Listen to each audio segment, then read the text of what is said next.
some point in your jazz band career, you might get handed a chart that looks like this, or possibly like this, or even like this. And you'll have very little time to look at it and decipher what's happening before the tune gets counted off. You may even have plenty of time, but you may not understand what it is you're looking at or exactly what to do. This can be a very uncomfortable situation if you don't know how to correctly and efficiently scan the chart for all the information you need to be able to play it well. Hi, I'm Josh from Drum Highway, and I'm here to say, not to worry. In this video, we're going to cover 10 orders of operation to make sure that within seconds, you have enough information to be able to start a tune. And in addition, a real good idea of what's going on for the rest of the chart. We don't have a lot of time, so let's get into it. Here's the deal. The first 6 are the most important, but they can be accomplished within seconds if you're paying attention. Numbers 1 and 2 really go together. The first one is, what is the groove for this chart? And the second one is, what is the time signature of this chart? Let's get into those. The main thing we need to understand about a groove of a tune is it straight eighth or is it swing? I've started swing tunes straight eighth, and I've also started straight eighth tune swing, and either way, it's basically a disaster nightmare, and you don't want to do that. So that's the first thing you want to do. You're going to look at the upper left-hand corner of the chart, and you're going to get some information there. Let's look at a few examples. On this first chart, it really just has time written there.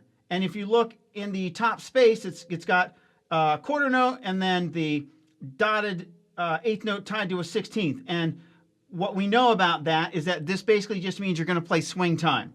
There's another video that talks about what swing time looks like, and you can check out that video to get more information. But this means you're going to play swing time because there's nothing here that really says anything about what's going on. They just have, common time written there, and that's all the information you get.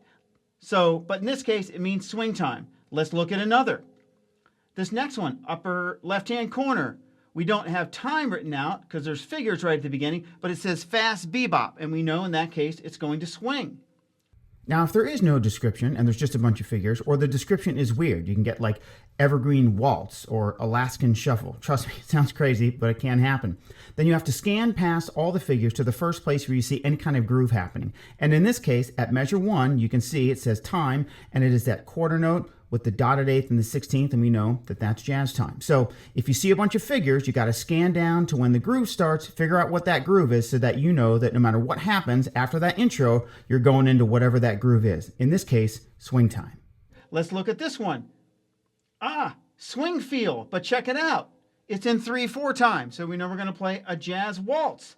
Let's look at our last example. Samba. And it looks like it's in cut time. So we're counting 1, 2, 1, 2, and we're going to be playing a samba. So that covers our groove and what time signature we're going to be in. That can happen really quick. Sometimes you can scan down to the first number or letter and you might get some groove information if it's not written there right at the top. Other times you're just going to have to make up your own based on what information they give you. Ultimately, in all these situations, you have to use your ears, and I would also be using my eyes to look around and see what's going on. But at least this gets you started. I know if it's straight eighth, I know if it's going to be swing, I have a general idea of the style I'm supposed to play in. Now I can go. Number 3, what is the tempo of this tune? Sometimes it's written right there on the chart. Let's look at a couple examples. Our first chart, 0 information whatsoever. So I'm going to be asking somebody or looking for the director to see if they're snapping their fingers, tapping their hand. Is anyone tapping a pulse anywhere to get any information about what's going on? If I don't, I definitely have to ask. So in this case, there is no information. On our next example, it says fast bebop. So I know it's going to be quick. Maybe that's me doing bebop. The next example, it's our 3/4-1. We've got a quarter note at 166, so that's good information. And the next one, we've got a samba tune, and it looks like it's written that we're going to be doing half note equals 112, so that too is some also good information.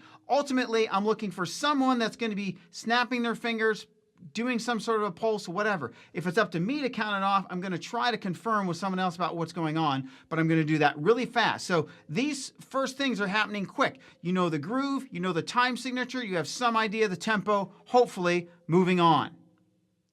Next thing, number 4, what is the beginning dynamic? Is there a dynamic marking? Does it say forte or does it say easy light piano solo with nothing else written there? So I have to scan to see what's happening. Let's refer to our chart examples and see what we've got here.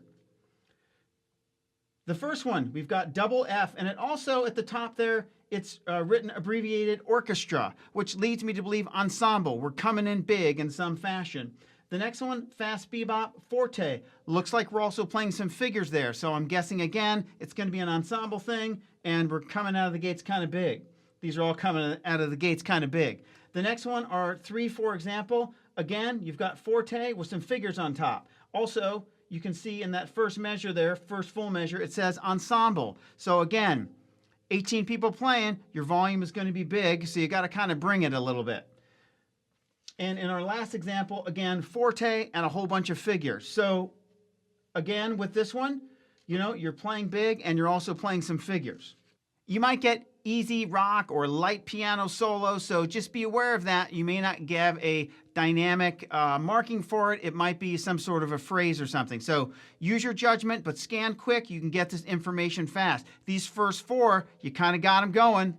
Seconds to get this information. Number 5, how does the tune actually start? Am I in on the top? Is there a break? Is there a figure that I need to be playing right at the beginning? I need to solve this ASAP, because if they count off the tune and I'm the drummer and I'm not catching all the stuff right at the beginning, or at least doing something to make sure the time is moving along, it can derail the whole thing pretty quick. If there's a bunch of figures and I'm kind of confused at the beginning, if I have time, I'll ask somebody. Otherwise, I'm going to have to make an executive decision about what to do. In a perfect world, we can look at a chart, read everything, and play it perfectly. But sometimes certain charts look different than others. It can be confusing to see what's going on. I might make an executive decision to sort of play time or play something that's sort of safe and allow the band to play the figure so I can listen and at least know that there's pulse and time that's going to get us through to the next section. If I have another crack at it later, we're going to be working on it, then I can use that as the time to figure out what's going on. And next time I play it, I can do a little bit better, add a little bit better, interpret more appropriately for the chart. Let's use one of these charts as an example. If you look at the very beginning of this thing, you're going to see figures across the top, and then there's time that's happening there. And if I'm not 100% sure what's going on, it wouldn't be the end of the world if I just played time there. And if you're playing time initially, what you're going to really be doing is giving them something solid to play with so that they can get their stuff together. And after that happens, you can play your stuff with their stuff, and then you got a whole thing happening. But if you're goofing it up and they're goofing it up, or it's weird and things aren't lining up correctly, I mean, you got a big mess on your hands, and then the whole thing folds. And I'll tell you who gets blamed when anything goes wrong. That's right, the drummer. So basically what I'm saying is it's okay just to play time sometimes. And our last order of operation in our most important front 6 are, how does the chart end? Does it end quickly? Is there a figure? Are you out? Is there a retardando? Is there some sort of fermata that happens? I want to know how the whole thing ends. You know, knowing an ending and getting that to be tight can make up for a lot of stuff that happens in the middle. So I want to know how it starts, and I want to know how it stops. Let's look at a couple examples. Our first example here at the very end of the tune, you're out for a bar, and then you've got that figure that hits on the and of 2. 1, 2, 3, 4, boom-ba-doo-bee. So I know how that's going to end. Boom-ba-doo-bee. I'm going to play a little figure to hit that and of 2, and then we're going to be out. And in our samba example, you've got a whole bunch of figures and fills that you have to play. So the main thing is I got to catch that beat 2 in the very last bar. And I'm also going to be playing fills that are very straight. You know, don't play polyrhythmic fills when you're trying to get to the end of the thing. Play simple stuff that you can keep track of where you are and everybody else can keep track of where you are. So in those last 2 bars, you got ba ba ba ba ba ba, and then the whole tune's going to end. So I know it's going to end on a big 2, and that's how I'm going to get out of it. That's a lot. So let's take a quick breather. I'll tell you this though, that may seem like a ton of information, but you do it a few times, you can scan and have all that information going in seconds. I'm rolling through charts to figure out how it ends. I'm looking at the top to see how it starts. I'm checking the time signature. I want to know if there's anything that happens at the very beginning that I need to be worried about. And then I'm moving on to the rest of it. So that's 1 through 6.